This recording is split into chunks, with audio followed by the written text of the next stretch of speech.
Hello, I have a story that I want to share. Story being told to me by my father when I was young. Every night when I was about to go to bed, that's when he would tell me that story. And this story is about a king that was not recognized in his hometown. And this king wanted to bring a new change to humanity. This king was really a king to change the world. And some elders brought in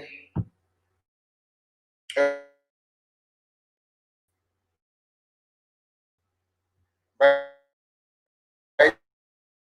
the time my father was telling me this story, I never knew who this king really was until I do more research and I found out who the person was. So this lady, she committed a sin, and the people asked him, to judge the king was busy writing, and told the accusers of the woman, anyone that is perfect, that has not sinned, and gradually they all left. They dropped their stones and left. And after a while, the king said, where are your accusers?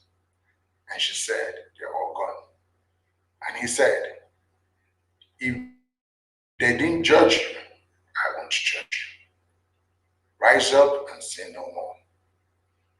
When I grew up, I later discovered that that story was the story of Jesus and Magdalene. Welcomes you to Mind Closet 101. My name is Okechukwu, Umera, known as Melo. I'm the host of this show, and you're welcome to the live section. I want to thank the executive producer and the boards of IBM TV for giving me an opportunity to really come up with this show for us to talk. Mind Closet 101, it's where people ask questions and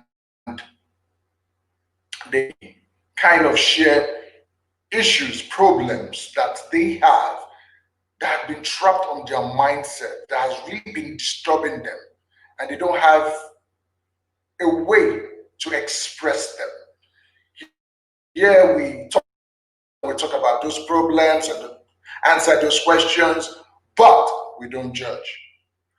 Our slogan is, he that is perfect, be the first to cast the stone. Do not judge, so you won't be judged. My name again is Okechukwu from Melo. And today we're having a guest all the way from, I have two guests actually, but one that's online already. She's an entrepreneur. She's a student of Prevail A&M University, Texas. She's an entrepreneur. She's a life coach. She's an evangelist of the gospel of Jesus. She's the founder and the creator of Align and Fine, master of Jazz, Babbling with Jazz, yes. And her name is Jasmine Charlie, all the way from the city of Chicago, Illinois. Welcome to the show. And I have also, and I have all the way from Nigeria, Umar precisely, a city called Umar. She's a doctor. Her name is Dr. Obiageli Moroleke Samuel. Hi, doctor.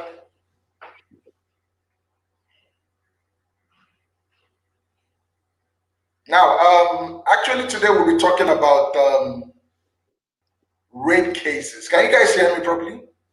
Yes.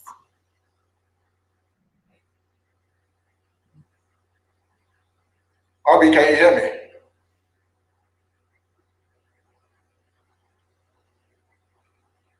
We can't. We can't hear you. We can't hear you. Okay. Okay.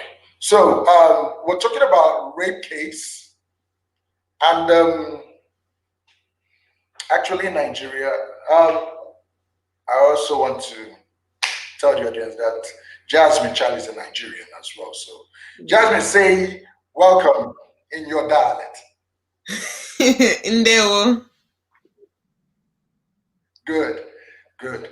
Now today's topic is about the rape case in Nigeria. It's really getting out of hand, and stories we're hearing every day, trending in news is about rape. Some couple of months ago, an undergraduate of the University of Benin was being raped and murdered. Another one happened in Ibadan. Then just of recent, last week, we had another case of a 3 months old baby that was raped. And yesterday, trending the social media as well, Facebook, we had another case of a father who raped his daughter, a 3-year-old daughter, while the wife was giving birth in the hospital. So, Jasmine, tell me, what do you think about rape? What's really How can you define rape? I can define rape as taking a sexual advantage on someone without their given consent. If somebody has not agreed to engage in sexual activity with you, but you still force yourself upon it or still pursue it and follow through with it without the person agreeing, you in instance are raping that person. So that's the basic definition of what rape is to me. Wow. Firstly, that's having a sexual intercourse with someone by force. Is it a must that someone must really have sexual intercourse with a partner? Do you think so?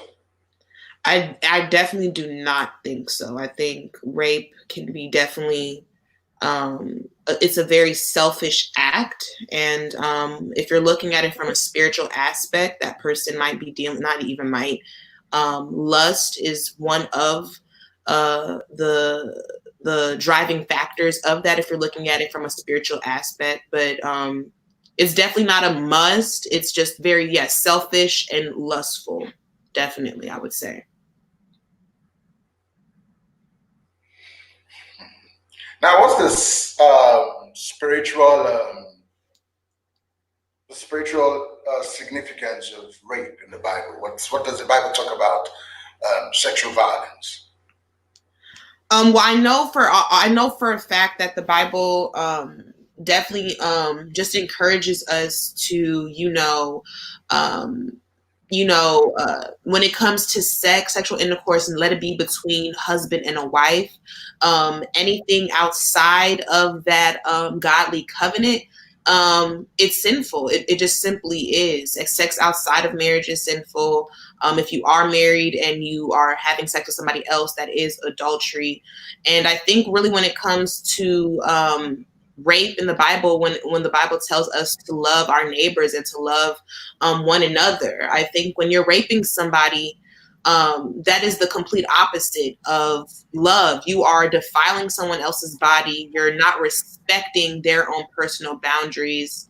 And you're not looking at your fellow brother or sister in the way that God views them. You are lusting after them, and you are basically abusing them. And even the Bible says that even if we may not even physically commit the act, but say for instance, somebody hasn't even physically necessarily took advantage of somebody in a sexual intercourse way. If you're thinking about it, the Bible says you've even done it in your heart. So I mean, you might not physically have raped somebody, but if you are an older man and you are looking at a younger girl, and in your head you are imagining it in your head, you've already done it in your heart. So that's what the Bible definitely says about it. And you definitely need to love your neighbor. And when you truly love your neighbor, you're not going to cross those boundaries with people. Talking about love. Yeah, definitely. Love, I know is a deep teaching by Jesus in the Bible. At least uh,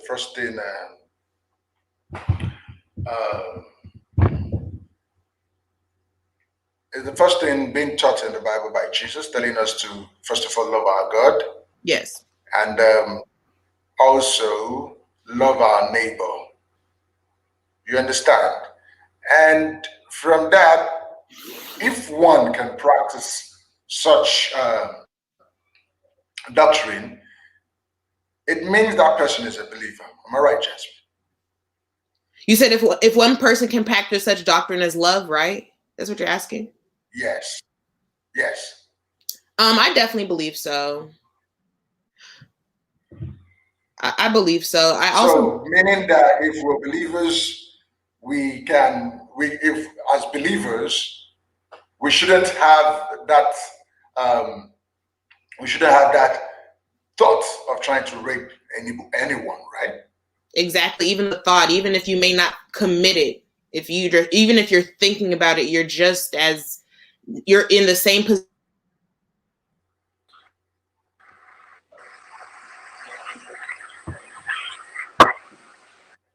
Hello, Abby. Sorry, my network caught me for a moment. I had to restart joining the live broadcast again. You're welcome. Good to have you. Thank you. Good to have you on the show. So, Jasmine, you were still talking about something. Oh, I was just You saying were. that Mhm. if you're even, I said, say for instance, like you were saying, if you're thinking about it, you're in the same position as somebody who's already done it. Even if you're thinking about it. Okay. Now, Abby, I guess you can hear me clearly, right? Yes, I can. Can you, as a doctor, can you talk about uh, what the victim passed through while they were being raped? Like, let's take the instance of okay, you were offline when we talked about the 3-year-old girl that her father constantly raped, and the mother tried talking about it to the family of the father, and the family of the husband and the family warned her never to do that. And while she was giving birth, the man raped the daughter again that same night. Then we talked about the 3 months old baby that's been trending the social media recently being raped. What do you really think that can be the side effect on these victims? Basically, when it comes to rape, apart from being a naturopathic doctor, my first major was in psychology. And find it, we have physical effects, negative effects from rape, but you can't compare it to the psychological effect it leaves. When we're talking about physically, for young children, like children below 13, when they're being raped, they actually At that point, their organs are not fully developed. Their reproductive organs, they're still in the stage of developing. Although we nowadays you have children that grow fast and all that, it affects a lot of things, especially if the person you're being raped by is very aggressive and has a big penis. Sometimes it damages. I've seen someone that I think she was 6 then when I read the case. She got raped by 3 men and it damaged her uterus wall. Are you with me? Wow. Yes, yes, I'm listening. We see cases like that where it's not just fine, there's bruising. Some people have like tears that I don't know if you've heard about, like when women give birth, some of them have tears, and some surgical Yes. procedures like handle it properly or can't be handled properly. You just have to live with it. Some of these children have to live with those same tears or even worse for the rest of their lives. Sometimes you go under surgical procedures and you still don't get the satisfaction you want from them because doctors have done the best they can. Sometimes you feel pain. Then when we talk about psychologically, you've scarred the person. The person is going to be going through a lot of traumas. There are sexual disorders that people people go through for life that you can't do anything about it. There is this particular sexual disorder that is very common among rape victims. But doesn't open. Even when you're willing to have sex, it doesn't receive men. In Yoruba land, some people it happens to some people, yeah, and they call it magun, but it's not that. When the vaginal wall They call it closes what? Come almost again? magun. Some people feel it's fetish when it Mago. happens. Yes, some people feel it's fetish, but it's actually psychological and physiological, where your vaginal wall refuses to open or to move or to let anything in or let anything out that is in within that point. So you see a lot of people going Wow. through traumatic disorders. They're scared when they see men.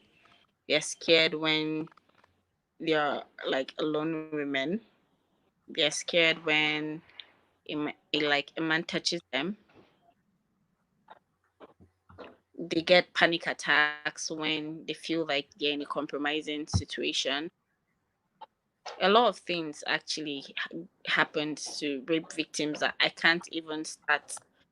If I should say I want to discuss each disorder personally and break them down one by one, we wouldn't end this live video today. We wouldn't. Hmm. And that thing is that most of these people never get over this trauma. Recently, when this say no to rape thing started, I had 3 that messaged me that they wanted to start therapy because they were just losing it. They couldn't handle reading what was happening online because they've been in those same situations. They felt like they were living their horror all over again. Wow. Yeah, Wow. like the negative effect is it's really Hello, are you there? thing. It's not something we could discuss in few minutes and both psychologically and physiologically and get over with. I I really understand. I See really some understand. people. I still want to ask a question. Magun, um, in Yoruba land, Yes. apart from, can you really talk more about Magun in the sense that apart from victims trying to, like, it looks as if they are trying to practice it, what's Magun all about? Apart from the trauma the victims do Okay, have according that causes people to think it's Magun, on its own, what's Magun, please? according to my understanding from the word magna, some people use fetish means to on their partners, their female partners or females basically. So if any man has sex with them, the man gets stuck in their vagina wall. The man can come out when having The woman gets what? like magum. People believe it's fetish. Yes. Yoruba people use it as a means to know when a man has had sex with a woman, and during the process, the man gets stuck in the woman's vagina wall. Like he can't come out when having sex. But from my understanding as a doctor and as a psychologist, the same thing that goes on when it's happening in mag is actually a sexual disorder where your vagina wall constructs to the extent that it's not receiving anything or anything that is within that space gets stuck there. Although there are ways where you could stop that by inserting a finger in your anus hole. It releases, it calms down the vagina wall. It stops it from contracting tighter and all. But if you look deep into people that I like personally, I'm a sex therapist also, and I've had cases whereby some men say they don't think their wife enjoys sex with them or their partner enjoys sex with them. Most times they can't penetrate the person, not because the person is a virgin or anything. The person is not just giving in. But most cases, when I look into it, they've been through one form or the other of sexual trauma. It's not something you can control. You don't have control over it. It just happens naturally. Hmm. Hmm. Hmm. Jasmine, Yes. what would you say about the culture, our culture about Magum? What would you say about I kind of agree with the doctor. I think as far as the sex not the fetish aspect, but I do believe that a part of it can be as a result of sexual trauma that now her vagina is, not allowing, because you've been traumatized in that way, it's not allowing anything to come in or anything to come out. And that's just the physical aspect. I think, yeah, when people experience trauma, their body, not only their mind is affected, but their body also responds to that trauma as well in different ways. And I think that can be one of the ways our body responds to trauma, especially sexual trauma. Uh,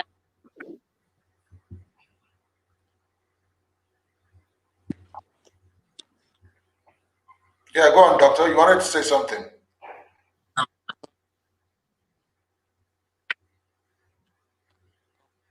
Go ahead. Doctor, can you hear me? I think she's having, Connection. she can't really hear us. She can't really hear us. Okay, so Jasmine, um, what did the, okay, asked you about that. Let me ask you this question, Jasmine. Mm-hmm. Dressing nude. and the, Okay, I have okay. cases of are you with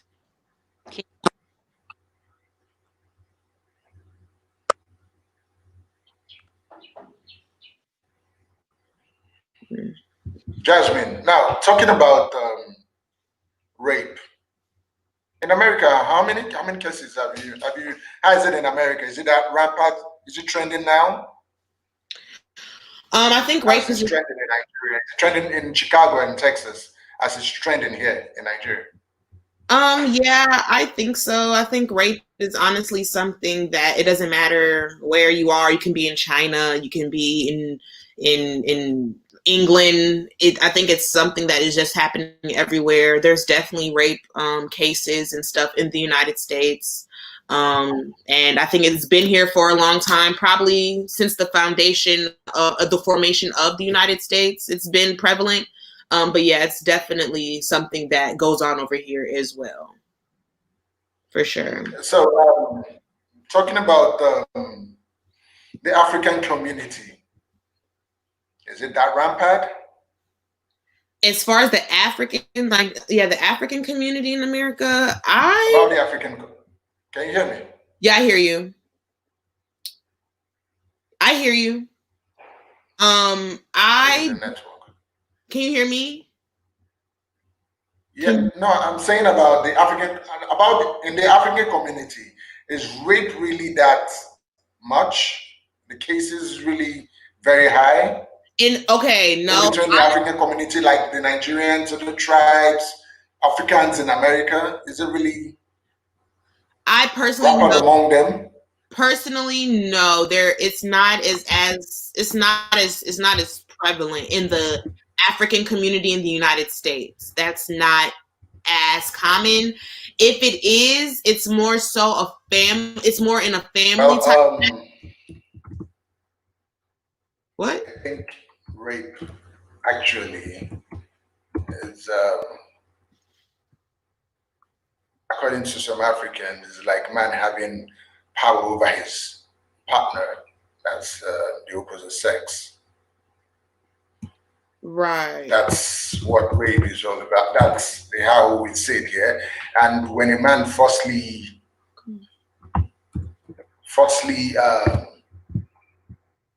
have sexual intercourse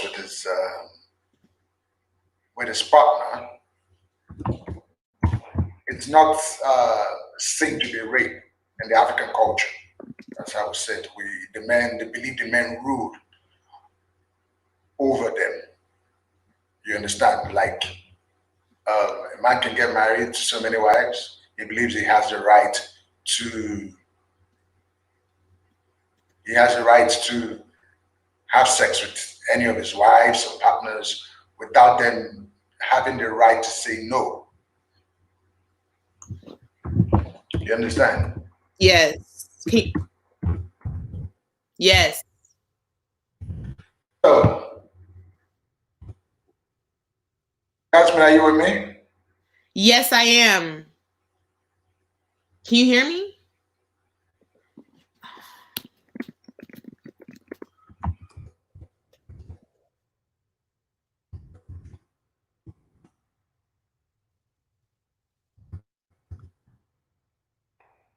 Okay. Well, actually, actually, in Africa, we in the olden days, that's back in the days before Christianity and civilization came into Africa, the men believed to have power over their spouses, over their wives, and because of that, it really has this impact it has over over the society. But thank God for civilization and also Christianity. All those things were tagged rape. But back in the days, our ancestors just don't believe in that. They just believe that yes, if you want something, you can get it. But when it turns rape, it's when that person is not betrothed to you, or you meet another woman and try to have sex. That's when it's called rape. But I also understand that rape is not just um, having to do with another person. Forcefully, it could be also your spouse. It could also be your wife as well. You understand? So, but in Africa, it's not really good. But Jasmine, can you hear me now? Yes, can you hear me? Do you hear me? Okay. Okay.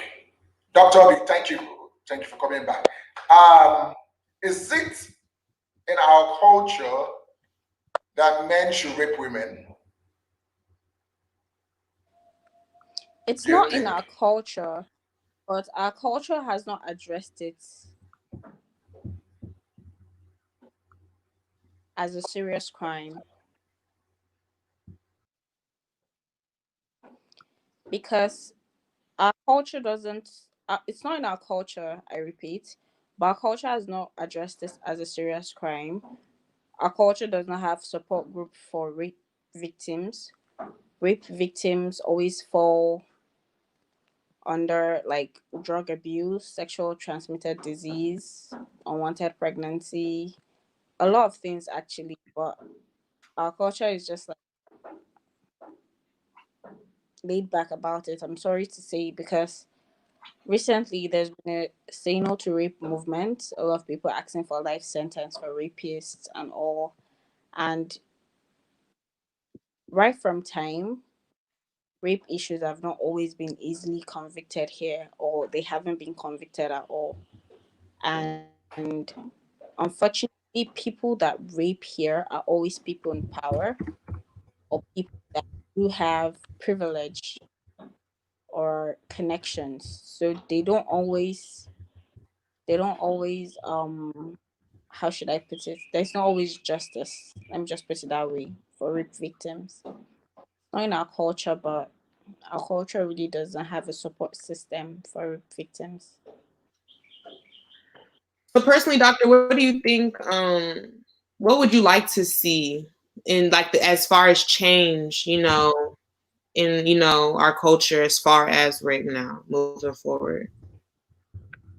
What I would love to see firstly is a change of behavior for raped victims, and the sense that when you're raped, you shouldn't feel ashamed of it. You shouldn't feel you caused it. You should seek for justice. Most rape victims are always in the closet, always say they don't have energy, justice, always don't want to, you know, take the matter up. But you also let therapists go about to take someone else's joy, and the next person might not be as strong as you are to move on. A lot of rape victims have committed suicide. They've gone into severe depression, suicide. Their lives have been altered for life, unwanted pregnancies. I know a couple of rape victims are in and out of the rehab, like they're going to have their shot. So I think I need a positive fight back behavior from rape victims, first of all. Then, secondly, I feel in every hospital all over the world, not just in our culture, they should have a unit for rape victims where if you're being raped, you can easily get like go into the hospital, get checked, get samples. So it's being documented for your case file. I want our justice system to take rape as a serious crime as murder. Let me just put it that way, as much as murder. Because some of these rape victims, their souls are being killed. That's just honest fact. They can never be the same. Yeah. They can never be the same. There is always post traumatic disorder for life. Yeah. Even when you're with someone you do trust, that post traumatic disorder is always going to be there. There's in fact, I don't even really want to go into the psychological effects. But then, and I also believe we should also have like group therapies. We should Hmm. have counseling units, follow up units, which is the most important because you could go through counseling. Personally, I've handled 3 rape cases as a psychologist, Hmm.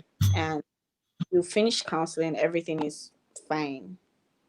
But then you could see that same person in just a week time, and the person is completely broken down again. Follow up is very important, and I believe rape victims have should have free access to a therapist.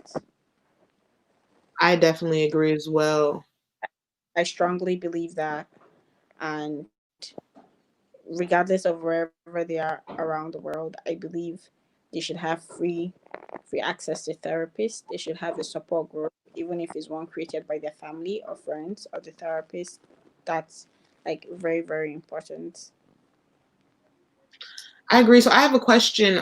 So me, I'm an Igbo woman, but I was, born and raised, in America. But I travel often. I come back home often. In the aspect, what do you feel as if mental health is taken care of? Neglected. I'm sorry. Go on.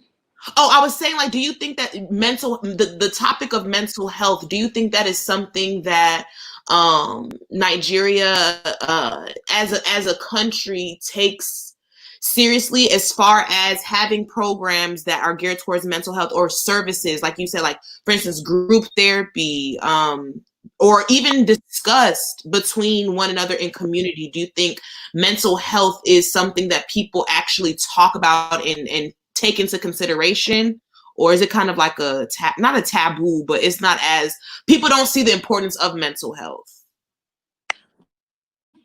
It's exactly. Mental health is highly neglected in Nigeria. Mm, yeah, okay. You're freezing, doctor. You're freezing. Have you ever been to a mental institute here in Nigeria? Mental institution? I don't think so. Are there some there?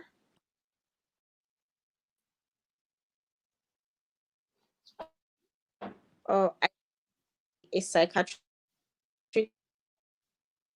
ward or like any mental institute here in Nigeria? Yes.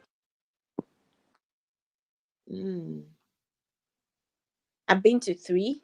I've been to one in Kaduna, mm-hmm. I've been to one in Abeokuta, and I've been to one in Lagos. Okay. And they're trying their best to give the best service there, but I strongly believe they could do better. They could do more. And why they're not really doing to their best is because they don't have provisions. Mm. Government, I'm not happy with how they support them. Mm. It's really sad. Then a lot of families here find it like really humiliating taking a member of their family or their child to a psychiatric home, but Mm-hmm. if you're not, it's going to affect you as you're having a plague. Mm. You could be physically healthy and everything is okay, but if your mental state is not 100%, Mm-hmm. you could go from 100 to 0. You could harm yourself. You could, their emotions, their emotions that could actually make you physically ill. Mm-hmm. Yeah, I don't know if you're aware about that. definitely. Can you hear me, doctor? Can you hear me? So mental health is, I feel, is highly neglected in this country, and I feel like our government could do better for us and do more for us. And we as a people could accept it better, get the concept behind it. Can you We have like a lot of good therapists here in Nigeria, but they're not being put to use because we don't appreciate the mental institute in this country. We see it as a joke. Nigerians see it as a joke, One thing that you and said, it's really mhm. One thing that you said that really stuck out to me, one thing that you said was how, what we think, like you can be physically okay. I really hope they could do better. Oh, can you hear me? Woo, I don't know what is going on. But I definitely believe that Dr. Morkel, she said a lot of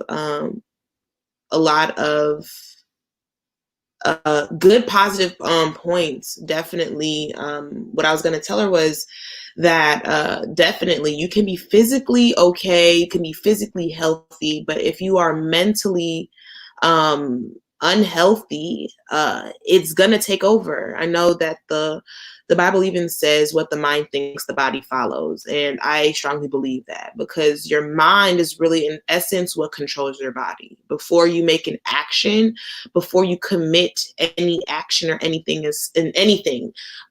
your mind has first processed that, and then it is telling your body what to do, even to the point of me walking. If I'm, walking across the street and going step by step, my mind is telling me to do those things. So the mind definitely plays a role and a factor in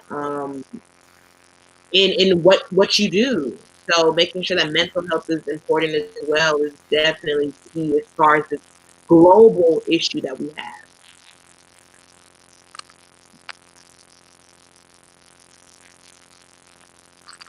So yeah.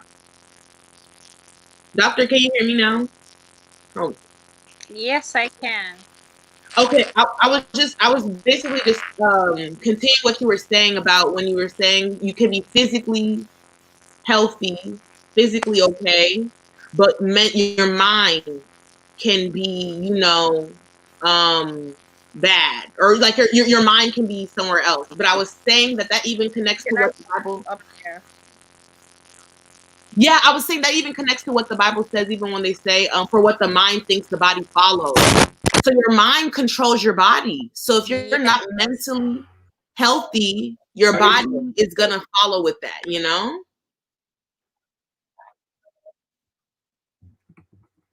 I believe so. yes, because your subconscious listens. Your subconscious is like the most sensitive part of your system. When you worry too much, using worry as an example, you could have stomach related disease. Do you know that? I had no clue. So if your mind is not in the best place, even if you're not physically ill or have any form of genetic illness, you could get yourself ill by your emotions, feeling those emotions constantly. The different emotions that we consider, our pancreas, different emotions, our kidney, like if you're constantly having those emotions, you're killing those organs. Mm, So it's very key, very important to be mentally healthy, not just physically healthy. mm. Okay, now I want to ask a question. What do you think? This same question goes to Dr. Obi and Jasmine. Now, I'll go with Doctor first. What do you think causes the attackers to do this act?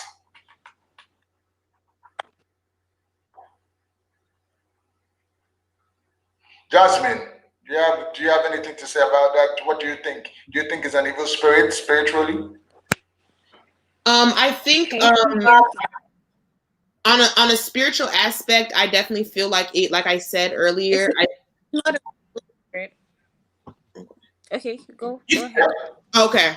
Oh, I was gonna say on a spiritual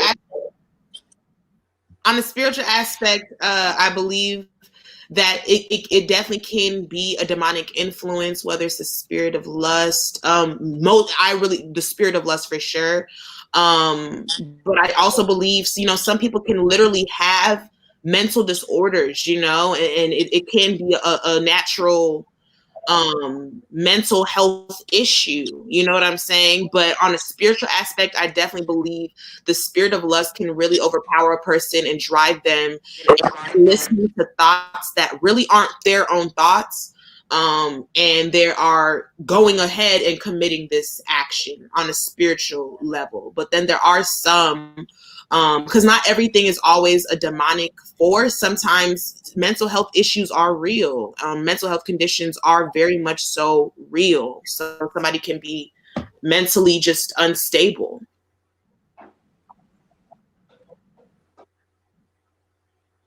Wow. So, doctor, can you still hear us? Can you tell me what causes those attackers to also behave like this? Okay. Could I state a funny fact? It's funny, Right, go but ahead. it's real. Do you know that most of the Okay. rapists out there, they are not violent people, they are not people that are criminals, they are human beings like you and I, but they don't understand the knowledge of Mm-hmm. consent rather. Yeah, So good. it's not a mental issue or spiritual issue, it is just the idea of consent. Silence is not consent. I could start having sex with you and I have given you consent and I can withdraw my consent. And if you don't stop, you are raping me. You have to understand Mm. what consent is. That's why so many ladies tell you, "Oh, Jasmine, you raped me." And Jasmine goes like, "No, I didn't rape you." But when you check consent, Jasmine might have actually gone overboard. Do you understand? Mm-hmm. That Yeah. where Jasmine is coming from the spirit of loss, whatever that goes into your mind, you control it. You can True. decide to be lost or you can decide to be responsible. Mm-hmm. Our True. physiological sexual feelings are natural from God, and we can decide to either, there is a defense mechanism in psychology whereby when you're having a particular urge to do something, you don't do that thing, but you focus that particular energy to do something positive.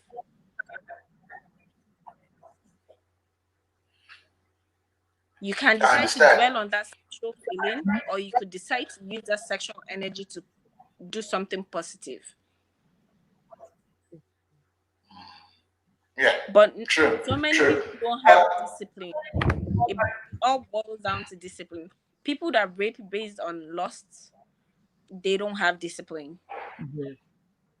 They have no control over mm. their mind and their body. So you're saying, um, because I know some people will be listening to us all over the world, and I believe someone that has ever done it will be listening. So your advice to them is they should first of all make sure they seek consent before having Yes, sexual intercourse with their and partner. understand what consent is. Understand every nuke and cranny and inch of what consent is, because there are different ways of seeking consent and there are different ways whereby consent can be broken.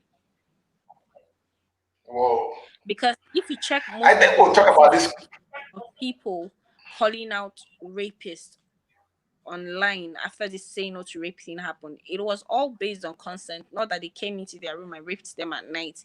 These are guys that they knew on a mutual base, but consent, there was no consent. Me laying in But your when it bed comes and to you that wanting baby, have like wanting to have sex with me, and me not saying yes and you still going ahead to have sex even though I didn't push you away, there's still no consent. I understand. But what happens to? Okay, fine, I agree with consent. But what happens to those to that 3-year-old girl and that 3-month-old baby?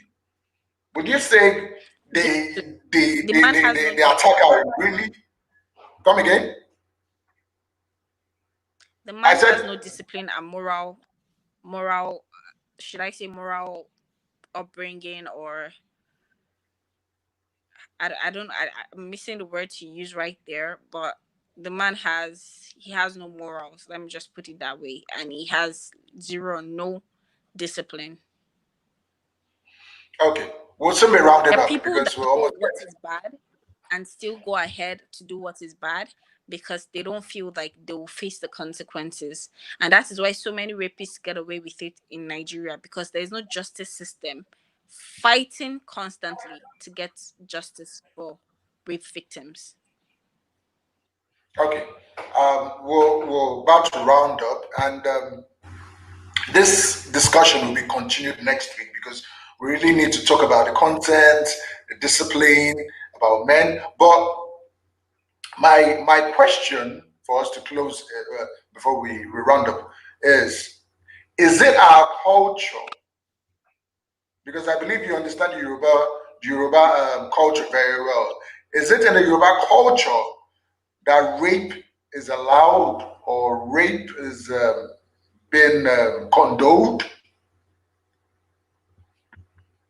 I hope you understand. Rape, I don't feel rape should be part of any culture. I don't feel rape should be condoned in any culture. But a lot of people are sitting on the fence on the issue called rape in so many cultures. Not that it is condoned. People just sit on the fence. They don't do anything about it. Okay, okay.